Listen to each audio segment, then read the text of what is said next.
The diner went silent when he saw the bruises on her wrist, and the look in his eyes said someone was about to pay. The morning crowd had just thinned when the roar of engines rolled through the quiet main street.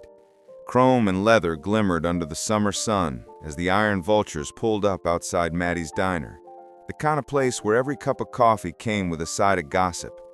Inside, the air smelled of bacon grease and old jukebox tunes.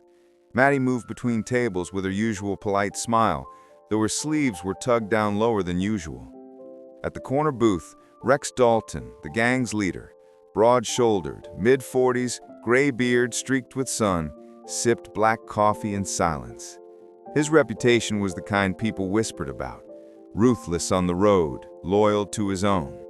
But today, his gaze followed Maddie's every step, noticing the stiffness in her movements and the faint purple marks peeking from her wrist.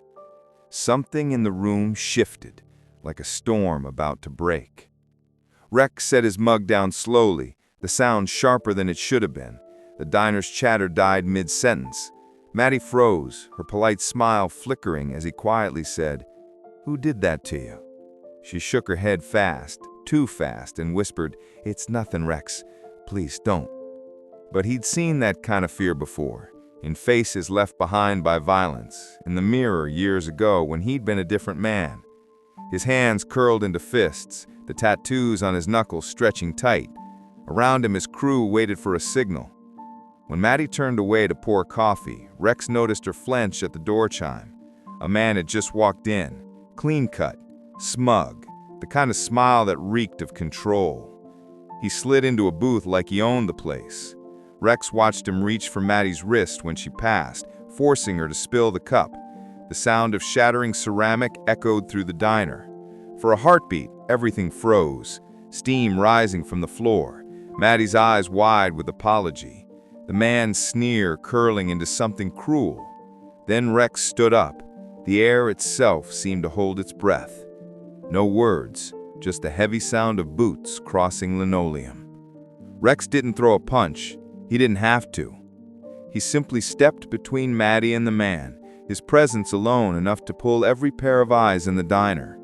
"You're gonna walk out," he said quietly, voice low as thunder, "and you're never coming back." The man smirked, ready to argue, until he saw the row of leather jackets behind Rex rise in unison. Every biker stood, not out of rage, but solidarity. The man's confidence cracked. He stammered, grabbed his coat, and left, the door's bell trembling behind him. Maddie stood frozen, hands shaking, eyes glassy with disbelief. Rex turned to her and said softly, "Nobody touches family. Not here." For the first time in weeks, she smiled. Small, broken, but real. By that evening, the whole town had heard. People said the Iron Vultures weren't just bikers anymore. They were her shield. And in a place that used to fear them, people started waving when they rode by. Sometimes protection doesn't roar. It just stands quietly between you and the pain. If this story moved you, share it. Not because it's dramatic, but because it's real in ways we don't always see.